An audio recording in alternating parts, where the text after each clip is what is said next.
Hi, welcome to this video where we will talk about the unit circle, a very, very important topic and foundation for AP Precalculus students, and especially if you're going on to AP Calculus. In this video, I'm going to introduce the unit circle, its angles and radians, as well as its coordinates and some ways to help remember it. Okay, so you'll be successful if you can go ahead and you can state the radius and the circumference of a unit circle. You can construct the unit circle with what we call quadrantals and multiples of pi 6 and pi 4 angles. If you can state the coordinates of a point where an angle's terminal side intersects with the unit circle, and you can calculate sine theta and cosine theta of the unit circle angles using the x and y coordinates of a point on the unit circle.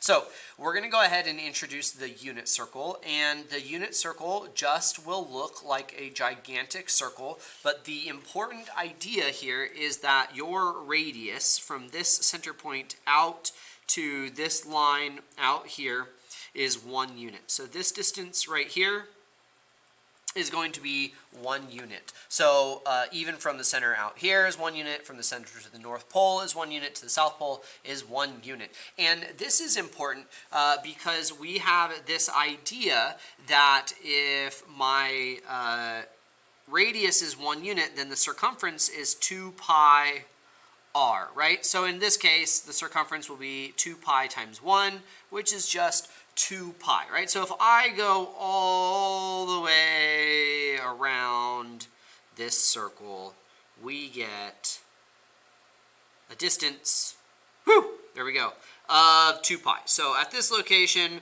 right, this angle is what we call 0 and 2 pi. And in lesson 1 video, we'll introduce how angles are measured in radians, right? But if I'm here at this angle, this would be a 0-degree angle, or if I go all the way around, that's 2 pi angle. Now, if I go ahead and I cut that in half, so I don't go all the way around the circle, if I only go half the way, well, if this is 2 pi, then halfway right here, this must be pi. So this distance, right, if I only went around half, would be a distance of pi, and I can go ahead and I can cut that in half as well to the North Pole. So if I cut pi in half, this is going to be pi over 2, and if I wanted to go ahead and kind of apply this to the South Pole down here, well, this is 1 pi over 2. Pi is actually 2 pi over 2, right? If I wrote this like this, 2 pi over 2, right? That's the same thing as pi, okay? And then if I go one more to this location, this is going to be what we call 3 pi over 2. So that angle, if I made it, would be 3 pi over 2, okay? And then obviously if we get back over here, that'd be 4 pi over 2, which 4 pi over 2 is just 2 pi, okay? So those are what we call quadrantals. These are what we call quadrantals, and so I'm going to write these up here. So we have quadrantals, okay? And those are very, very important. Now what we're going to do next is we're going to go ahead and I'm going to cut a quadrantal in half. So say I only wanted, I didn't want pi over 2 as an angle, or 90 degrees. I'm going to cut that in half, and that's going to be this angle right here. And this is what we call pi over 4. So we have quadrantals, and then we have pi 4th angles, which are also known as 45 degrees, right? If I went ahead and made an angle like this, that would be a pi 4th angle. And I'm kind of do the same thing how I got that South Pole angle. I'm going to add pi 4ths to get 2 pi over 4, which is pi halves. And then another one, which right here is going to be 3 pi over 4, and I can do the same thing again, add another one to the numerator, add another pi 4th, would be 4 pi over 4, which reduces to pi, and then again, 5 pi over 4, 6 pi over 4 down here, and then 7 pi over 4 will give me my last pi 4th angle. And so what I hope you notice that they're all in the same location. They're all 45-degree angles with the x-axis, right, in these specific locations, okay? So I'm going to go ahead and I'm going to get rid of all those extra lines. I don't want too much drawing on here. And I'm going to introduce the last two. Okay, and the first one I'm going to introduce is pi over 6. This is a pi over 6 angle, and it's our smallest angle that we reference usually using the unit circle, and that's a 30 degree, right? Because pi here, this is 180 degrees. I'm not going to really use degrees in this video since we just use radians in pre-calculus, but it's kind of important to note here in the first quadrant, right? This is a 30 degree angle. And so I have pi 6, and if I went ahead and added one, I would get 2 pi over 6 right here. 2 pi over 6, and then add another one would give me 3 pi over 6. Here would be 4 pi over 6, 4 pi over 6, and then 5 pi over 6, and I could keep going. 6 pi over 6, 7 pi over 6, 8 pi over 6, 9 pi over 6, 10 pi over 6. Ooh, I forgot the pi. Don't forget your pi.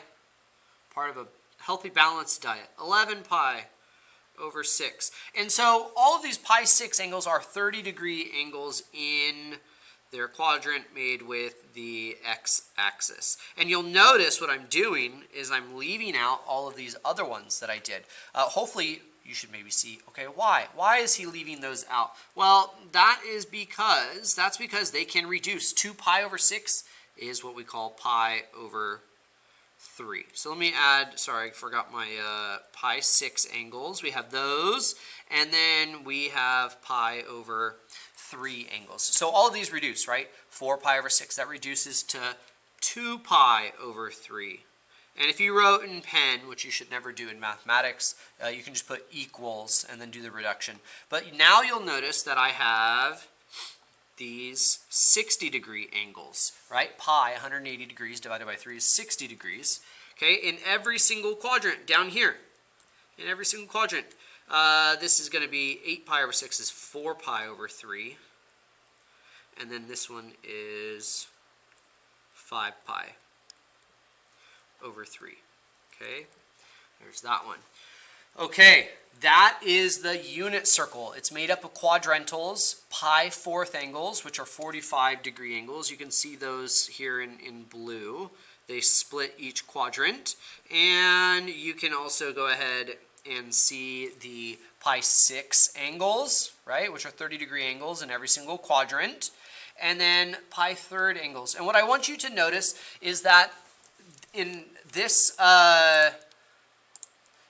video, or this lesson here, is that these angles are all mirrors of each other. Do you pick up on that? Hey, this quadrant 1, it's a mirror in this quadrant. In this quadrant, it's a mirror over here. In quadrant 3, in this mirror, it's a quadrant mirror of this quadrant over here. That's by design. The denominators will match up in every single quadrant. Okay, and that's an important characteristic to kind of notice, right? So the main 3 angles, pi 6, pi 4ths, pi 3rds, okay? Those are the main angles that you need to know, okay? 6, 4, 3, and then 2. Those are your main quadrantal angles, okay? All right, what I want to talk about next is coordinates. What is the location if I wanted to go ahead, say I had a point. Say I had a point right here at pi 6. What is the location? So if my radius is 1, if this distance right here is 1, I know that value is 1. What's the location? Well, that distance right here is going to be made up of a coordinate, x, comma, y, right? Where this distance right here is your x value. This vertical distance is your y value, and we got to be able to find those. Well, I have a radius that's 1, and I also have an angle right here that is 30 degrees, so I should be able to apply some right triangle trigonometry, right, in order to find these values, and sure enough, we can. I have another video that goes into all these special triangles, the 30, 60, 90, the 45, 45, 90, and it shows you how to calculate these videos. I don't want to do that in this video. What I want to do in this video is I want to give you the coordinates. So I'm going to go ahead and I'm going to start in quadrant 1. If you scroll down in your notes, if you're in my class, you should be able to find this. So for 30 degrees, your x coordinate right here This distance is going to be the square root of 3 over 2, and your y-coordinate is 1/2. For 45 degrees, to get to this location, your x value is square root of 2 divided by 2, comma, square root of 2 over 2. And then for 60 degrees, it is 1 over 2, square root of 3 over 2 is your y distance, your vertical distance. So notice this, right? To get to this point, hey, I have to go square root of 3 over 2 and then up 1/2. Here, for my 45 degrees, it's square root of 2 up square root of 2 over 2. And for 60 degrees, I go right 1/2 up square root of 3 over 2. Again, all this can be proven and it is shown in another video that I have, but I want to just go ahead and talk about these values, and I want to go ahead and hopefully have you notice something. I want you to notice that they're all over 2. They're all being divided by 2, and that most of them have a square root in the numerator. This is very, very important because these values are available on your left hand, believe it or not. So I can go ahead and I think I can show you like this. This is called the left hand trick. If I want to know any of these values, any of these angles, all I have to do is put down the finger that I want. So I'll go ahead and show you very basically with pi fourths. So say I want pi fourths. My pinky finger is my x-axis, my thumb is my y-axis, and I'm going to put down pi fourths.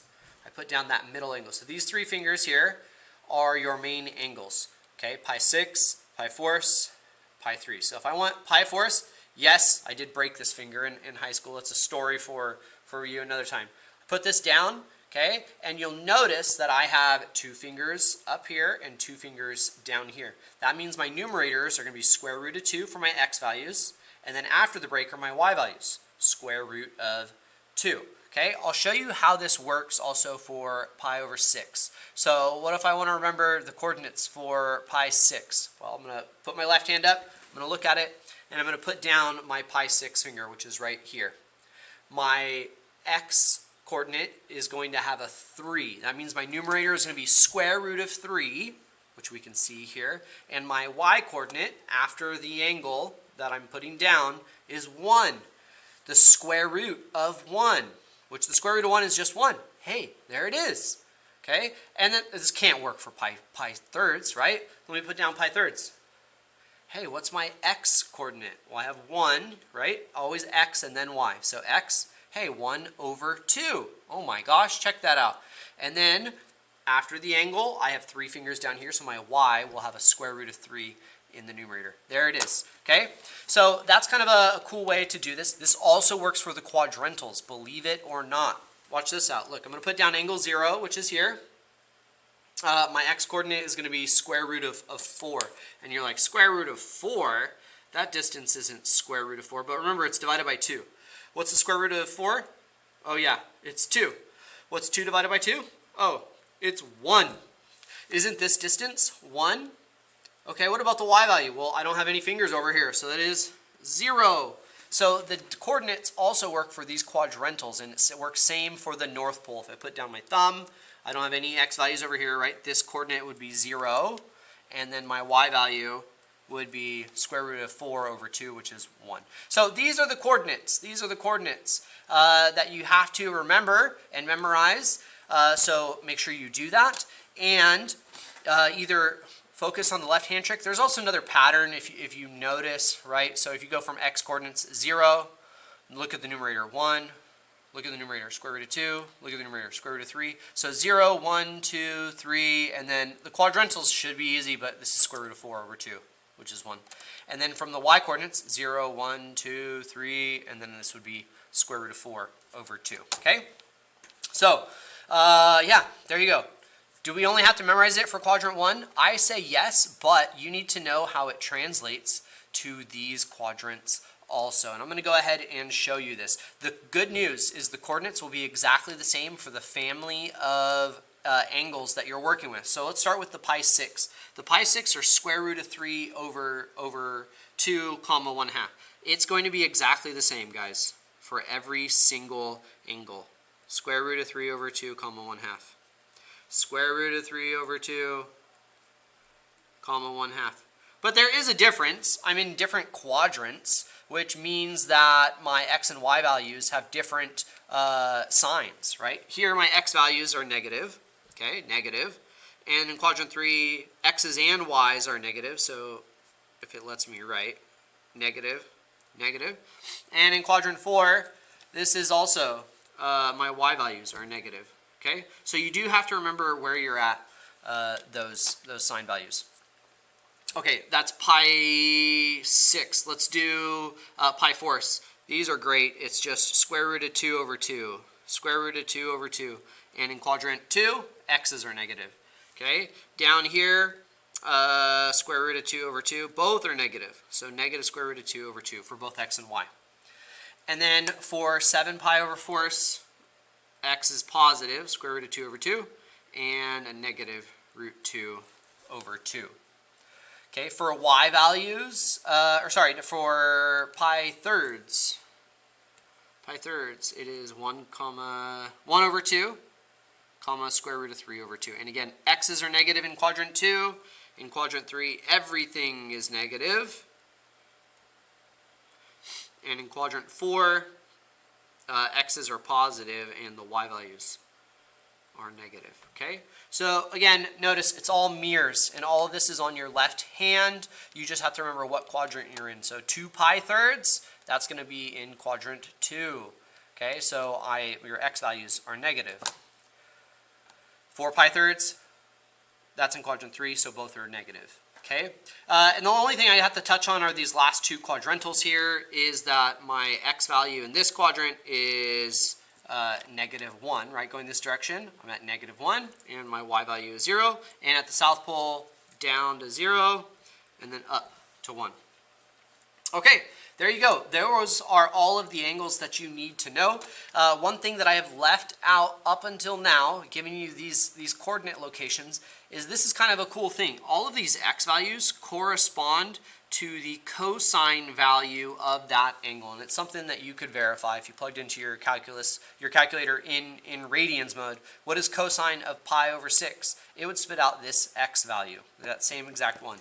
And the y value is equal to sine of theta. So this is just something to remember. X value, that's cosine of theta. Y value is sine of theta. We'll go ahead and we will talk more about how to use this unit circle, the applications of it, this whole entire unit, but that's what the next video is about. This is the unit circle. There you go, the angles. You can ignore the degrees. We will not use degrees in pre-calculus or calculus because we like to say we keep it real, right? We don't use these imaginary degree numbers, okay?